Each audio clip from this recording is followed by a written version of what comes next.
مسلمان ملک میں اگر غیر مسلم تبلیغ نہیں کر سکتا تو کیا اسلام میں ایسا ہی ہے؟ تو اگر یہ ایسا ہے تو اسلام کے خلاف نہیں ہے، انسان کے بنیادی حقوق کی خلاف ورزی ہو رہی ہے؟ یہ مشکل سوال ہے جی، اس کا جواب دینا خام خواہ لوگوں کو اپنے پیچھے لگوانے والی بات ہے، اس لیے میں تو اس سوال سے معذرت ہی کرتا ہوں۔ السلام علیکم ورحمۃ اللہ وبرکاتہ۔ الحمدللہ رب العالمین، اللہم صلی علی محمد وعلی آل محمد۔ ویڈیو کے ٹیزر سے ہی آپ لوگ جان چکے ہوں گے کہ آج ہم کس معاملے کے اوپر بات کر رہے ہیں، لیکن وہ صرف ایک ٹیزر تھا جس کے اندر مرزا صاحب نے یہ کلیم کیا یا پھر ایک سمجھ لیجئے حق کو چھپانے کی کوشش کی کہ انہوں نے یہ کہا کہ ہم اس سوال کا جواب نہیں دیں گے۔ یعنی کسی نے کیا سوال پوچھا وہ ذرا دوبارہ سنیے، اور پھر اس سوال کا جواب مرزا صاحب بہت پہلے دے چکے ہوئے ہیں، جس کے اوپر ہم پہلے بھی ریویو بنا چکے کچھ عرصہ پہلے،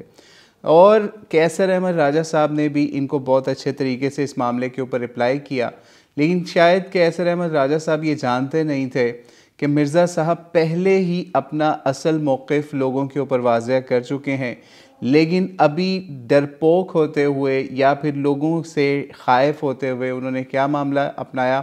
پہلے وہ ابھی والی ویڈیو دیکھیے، پھر اس کے فوری بعد مرزا صاحب کا اپنا ہی رد آپ ملاحظہ کیجئے گا کہ مرزا صاحب نے اپنی یہ بات کیسے پہلے سے بیان کر چکے ہیں۔ تو آئیے ذرا ویڈیو دیکھیے۔ وہ منع کرتے ہیں، میں تو کہتا ہوں تمام مکاتب فکر کو، ایون دوسرے مذاہب کے لوگوں کو بھی پاکستان میں مذہبی آزادی ہونی چاہیے، وہ اپنا پوائنٹ آف ویو رکھیں۔ آپ اتنے بزدل ہیں کہ آپ کو یہ خطرہ ہے کہ اگر کرسچنز نے کوئی دعوت یہاں پیش کی تو مسلمان جو کرسچینٹی قبول کر لیں، تو یہ سچائی اتنی تگڑی ہے کہ اگر قادیانیوں کو تبلیغ کی اجازت مل جائے، اہل حدیثوں کو مل جائے، اس طریقے سے عیسائیوں کو مل جائے، یہودیوں کو مل جائے، بریلویوں کو، شیعہ کو مل جائے، کوئی فرق نہیں پڑنا میرے بھائی، کوئی نقصان نہیں ہونا۔ بس لوگوں کو یہ کہیں کہ جو بات کر رہے ہیں اس کا ریفرنس۔ مسلمان ملک میں اگر غیر مسلم تبلیغ نہیں کر سکتا تو کیا اسلام میں ایسا ہی ہے؟ تو اگر یہ ایسا ہے تو اسلام کے خلاف نہیں ہے، انسان کے بنیادی حقوق کی خلاف ورزی ہو رہی ہے؟ یہ مشکل سوال ہے جی، اس کا جواب دینا خام خواہ لوگوں کو اپنے پیچھے لگوانے والی بات ہے، اس لیے میں تو اس سوال سے معذرت ہی کرتا ہوں۔ نیکسٹ جی، ویڈیو آپ ملاحظہ کر چکے کہ ایک طرف کس طریقے سے یہ شخص کہہ رہا تھا کہ ان کو قادیانیوں کو بھی، غیر مسلموں کو بھی، عیسائیوں وغیرہ کو بھی پاکستان کے اندر تبلیغ کی اجازت ہونی چاہیے۔ یعنی اگر اسپیسیفکلی آپ قادیانیوں کے حوالے سے یہ بات کہہ رہے ہیں تو یہ سمجھ لیجئے آپ نے آئین پاکستان کے ساتھ غداری والا معاملہ کیا ہے، یا پھر پاکستان کے آئین سے آپ جاہل تھے کہ آپ کو یہی نہیں پتا کہ قادیانیوں کے اوپر کیا کیا اس ملک کے اندر پابندیاں ہیں، اور سمجھ لیجئے اصل فیور انہوں نے قادیانیوں کو ہی دینی تھی، کیونکہ پاکستان کے اندر اس وقت بھی بہت سے کرسچن مشنریز جو ہیں وہ ان آفیشلی بھی اور آفیشلی کام بھی کر رہے ہیں، لیکن قادیانیوں کے اوپر زیادہ سختی ہوتی ہے۔ تو اصل یہ کام انہوں نے اس حوالے سے کیا تاکہ ان کو بینیفٹ دیا جائے، اور قیصر احمد راجہ صاحب کو چاہیے، ہم نے ان تک یہ ویڈیو بھی کوشش کی، ان کو لنک بھیجا جائے ان کے کومنٹس وغیرہ سیکشن کے اندر جا کے، کہ یہ اصل ان کا چہرہ یہ ہے۔ آپ نے تو اس کو پورٹریٹ کیا کہ ایک باریک واردات کے نام سے، لیکن اصل میں یا آر سی ایم کے نام سے، لیکن یہ اپنا ایجنڈا بہت پہلے سے لوگوں پہ واضح کر چکے ہیں تاکہ لبرلز کو، سیکولرز کو،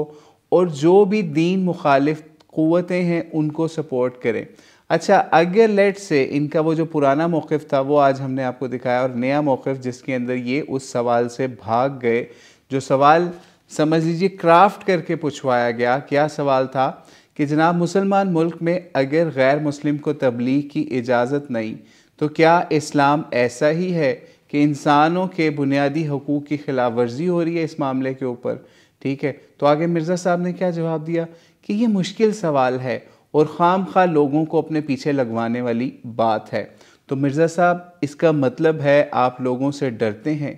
ڈرپوک ہیں، یا بھگوڑے ہیں، یا گونگے شیطان ہیں، یا علماء سو میں سے ہیں؟ اب یہ تو آپ خود بتائیں گے، کیونکہ یہ آپ کے اپنے ورڈز ہیں جو ہم آپ کے سامنے آپ کی اس کاروائی کے اوپر یا واردات کے اوپر آپ کے سامنے پیش کر رہے ہیں۔ اور پھر سمجھ لیجئے انہوں نے یہ اس حوالے سے صرف یہ نہیں ہوا کہ انہوں نے اگر اس چیز کو حق سمجھتے ہوئے چھپا لیا، تو اس کے اوپر قرآن پاک کیا کہتا ہے؟ سورہ بقرہ کے اندر بڑی واضح آیت ہے، بعد اعوذ باللہ من الشیطان الرجیم، وَلَا تَلْبِسُوا الْحَقَّ بِالْبَاطِلِ وَتَكْتُمُوا الْحَقَّ وَأَنْتُمْ تَعْلَمُونَ، یعنی اور حق کے ساتھ جو ہے وہ باطل کو سمجھ لیجئے نہ ملاؤ، اور جان بوجھ کر حق کو نہ چھپاؤ۔ سورہ بقرہ آیت نمبر 42 کے اندر یہ بات آتی ہے اللہ تعالیٰ کی طرف سے۔ تو اگر مرزا صاحب آپ اس بات کو حق سمجھتے تھے تو آپ نے اس کو بیان کیوں نہیں کیا؟ ٹھیک ہے، لیکن آپ کو یہاں پہ سمجھ لیجئے یہ دعوت فکر پیش کر رہے ہیں جو بھی انجینئر کے مقلد ہے، دراصل یہ دجالیت کا ایک سمجھ لیجئے پیروکار ہے اس حوالے سے، یا پھر اس کا داعی ہے۔ یعنی آپ خود سوچئے وہ کہاں گیا اس جاہل بندے کا اصول کہ اطیعوا اللہ و اطیعوا الرسول؟ یعنی کیا اصول تھا پہلے اس کا کہ میں علمی کتابی ہوں، میں نے تو نبی علیہ السلام کے ساتھ لوگوں کو جوڑنا ہے، ان کے جھنڈے کے نیچے لوگوں کو جمع کرنا ہے۔ تو یہ جھنڈا انجینئر نے نبی علیہ السلام کا اس ملک پاکستان کے اندر گاڑنے کی بات کی کہ یہاں پہ قادیانیوں کو، عیسائیوں کو اور باقی غیر مسلموں کو دین کی، اپنے دین کی دعوت کی بات، اجازت کی بات کر رہا ہے یہ جاہل شخص۔ آپ بتائیے کہ کفار کو نبی علیہ السلام سے کیا معاملہ تھا؟ نبی علیہ السلام کا کفار سے کیا معاملہ تھا جس کے اوپر نبی علیہ السلام نے ان کو لکم دینکم ولی دین کی بات کہی؟ اللہ تعالیٰ کی طرف سے وحی آئی، نہیں تو کوئی ایگزسٹنس تھی، یعنی ان کو بھی ان کے دین کی دعوت کی اجازت دی جاتی، نبی علیہ السلام کو بھی دی جاتی، تو پھر مکہ چھوڑ کے مدینے کے اندر ریاست کیوں بنائی گئی؟ آپ خود سوچئے۔ تو یہ چیزیں ہیں۔ بہرحال اللہ تعالیٰ ان لوگوں کو ہدایت عطا فرمائے جو کہ اس جاہل شخص کے مقلد بھی بنے ہوئے ہیں، ان کو ہم حدیث سے بھی دعوت دیں گے۔ ابو داؤد کے اندر 3856 روایت بھی دیکھیں کہ اللہ تعالیٰ کی نبی علیہ السلام نے کیا فرمایا، جس کا مفہوم ہے کہ جس سے کوئی بات پوچھی گئی اور اس کو اس چیز کا علم تھا، ٹھیک ہے، اور وہ اس نے اس چیز کو چھپا لیا، تو قیامت کے دن اللہ کی طرف سے اس کے اوپر سمجھ لیجئے آگ کی لگام دی جائے گی، او کما قال علیہ السلام۔ تو اب خود انجینئر صاحب فیصلہ کر لیں، اگر آپ نے یہ اس بات کو چھپایا لوگوں سے، یعنی آپ کا موقف کیا تھا وہ تو ہم نے خیر دکھا دیا، لیکن آج آپ نے لوگوں سے ڈر کے اس موقف کو چھپا لیا، تو آپ خود سوچئے کہ آپ نے اپنے علم کی حد تک جو چیز چھپائی اس کے اوپر کیا اب آپ کے اوپر بھی وہی فتویٰ لگے گا جو کہ آپ 2812 پڑھ کے لوگوں کے اوپر لگاتے ہوئے نظر آتے تھے یا سناتے ہوئے نظر آتے تھے؟ ٹھیک ہے، تو یہاں تو آپ بھی وہی کام کر رہے ہیں، آپ کی طرف بھی وہ آگ والے فتوے جا رہے ہیں۔ ہم آپ کو نہیں اس حوالے سے جہنمی یا پھر آگ کے عذاب والے کے اوپر لے کے آتے آپ کو، لیکن حدیث واضح ہے جو ہم نے آپ کے سامنے ابو داؤد کی 3856 یا ابن ماجہ میں بھی 261 کے اوپر آ جاتی ہے، اور باقاعدہ کتمان حق کیا آپ نے، سمجھ لیجیے اگر آپ اس کو حق سمجھتے تھے، ٹھیک ہے، تو اس لیے تلبیس حق تلبیس باطل کے اوپر جو ہے وہ آپ جو گورنمنٹ کام کر رہے ہیں، اللہ تعالیٰ آپ کو اس کے اوپر ہدایت دے۔ ہم آپ کی ہدایت کی دعا ہی کر سکتے ہیں، اور اس وقت سمجھ لیجئے ہزاروں نہیں تو کم از کم سینکڑوں ایسے لوگ آپ کو سوشل میڈیا کے اوپر نظر آ جائیں گے